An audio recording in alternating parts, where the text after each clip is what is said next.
There are regions on this planet where light has never existed. It's not darkness. It is the permanent absence of everything. Welcome to Creatures Mysteries, the channel where the abyss breathes, where myths rise from the shadows, and where science grows small before the unknown. I am Uncle Danny, your guide on the descent, and if you feel deep inside that there is more to this world than what we've been told, then you are in the right place. Subscribe now, activate the bell, and come with me. But before we go deeper, comment below which city or country you're watching from. I want to see how far the mystery has traveled. Take a deep breath. Let go of the surface world. The descent begins now. Below 8,000 meters, the ocean is not just an environment. It is a separate world, a realm that was not made for us. Down there, time has no meaning. Sound does not reach. Life does not follow the rules of the surface. And it is there that ancient accounts point to the existence of something. Something that should not be alive. Something that did not evolve alongside us. Something that watches us, patiently, like one observes a curious and fragile animal. We did not discover it. It had been watching long before humans existed. Long before our history. Long before light. In 1997, hydrophones from NOAA devices built to monitor tectonic movement captured something impossible. A sound so deep that it crossed the entire Pacific in seconds. It wasn't an echo, it wasn't mechanical vibration, it wasn't an explosion. It was organic. Something with mass, with body, with life. They called this sound the bloop. But the name doesn't matter. What matters is what it implies. For a sound to be heard 5,000 kilometers away, the creature responsible would need to be larger than any animal recognized by science. Larger than the blue whale. Larger than anything ever recorded in modern history. The official explanation released to the public was almost insulting. Probably ice breaking off Antarctica. But ice does not beat like a heart. Ice does not have rhythm, breath, or intention. And most importantly, ice does not produce biological resonance that distinct echo only living bodies create. Independent researchers analyzed the audio and discovered something disturbing. The frequency was not random. It followed a pattern similar to vocalizations made by large marine mammals. Not a noise, but a call. And soon after this event, something began to happen in the South Pacific. Crews started reporting colossal silhouettes beneath ships. Shadows the size of cargo vessels. Schools of fish and squid disappeared from entire regions, as if something had swept them away. And no one dared to officially record these sightings. Every report pointed to the same location. The Tonga Trench, one of the deepest places on Earth. A region where the pressure would crush any human technology. Where no submarine can descend intact. Where the ocean keeps what it does not want found. After the bloop, the first testimonies came from Chilean fishermen. Men accustomed to the sea, the darkness, the unpredictability of deep waters. They could tell the difference between a common shadow and something that carries intention. They described a massive mantle moving beneath the boat, unhurried. As if accompanying the vessel, not chasing it. They spoke of the ocean falling silent. The sea losing its voice, its breath. Everything around them felt paused. As if the ocean itself was watching alongside the creature. They felt observed without seeing anything. As if the whole sea had eyes. Soon after, Japanese research divers reported the same. They didn't see a body, or fins, or teeth. They saw an eye. An eye so large it filled their entire diving mask. An eye that did not blink. Only evaluated. And every testimony shared one detail. There was no immediate fear. No attack. No threat. No aggression. The creature showed no hunger, no defense, no hostility. It showed awareness. Russian maritime observation teams confirmed the pattern. No contact attempts. No sudden approaches. No predatory behavior. The creature appeared, observed, and vanished. As if collecting information.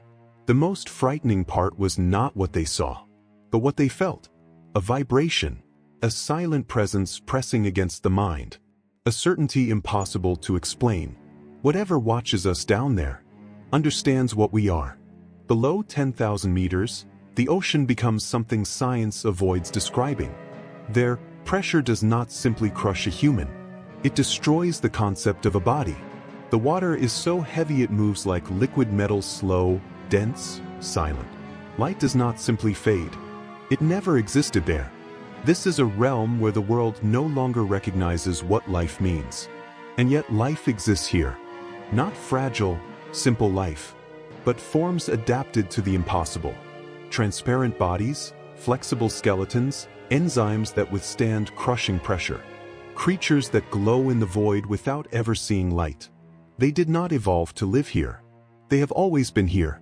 Submarine robots recorded something unsettling.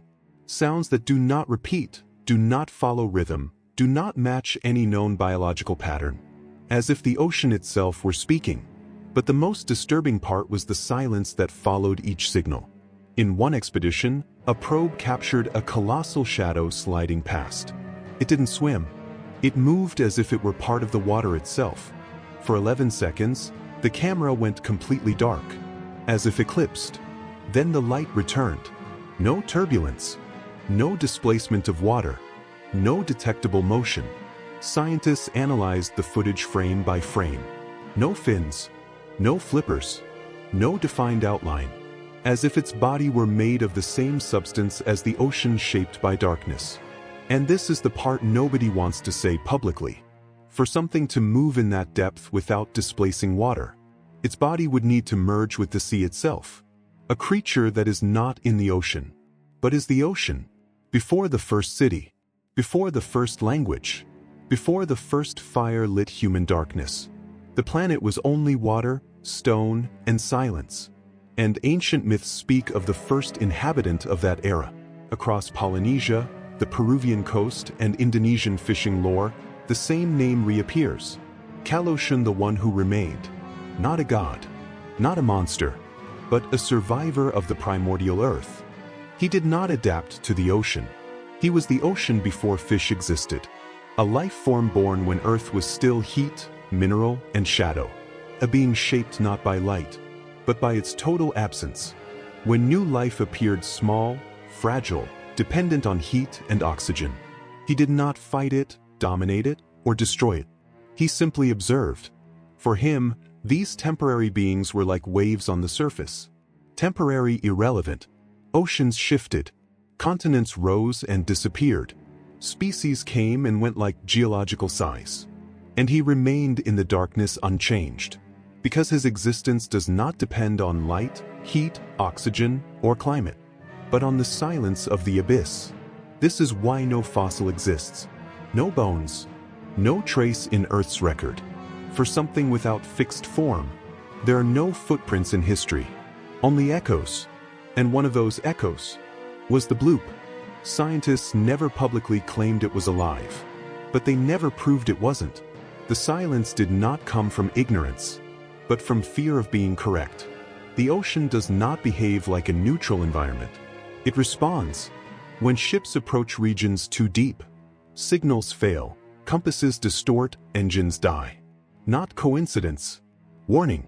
Because if something down there is watching, it chooses when to be seen. It chooses when sound reaches the surface. It chooses when an eye appears in the dark.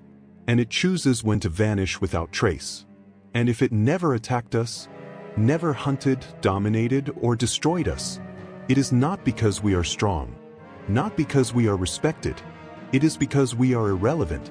We are a recent breath in Earth's timeline, a civilization only a few thousand years old, while it has lived in the same ocean for hundreds of millions. We are temporary, but there are moments, rare, silent, when the waters go still, when the sea seems to be listening, when the ocean floor feels awake. And in those moments, there is no denying, we are not alone on Earth. If you descended with me this far, then you felt it. Come now. I see the abyss, and the abyss sees me. That is how I'll know who truly heard the call of the deep. Breathe. The surface is returning. But remember, the ocean does not forget. It watches.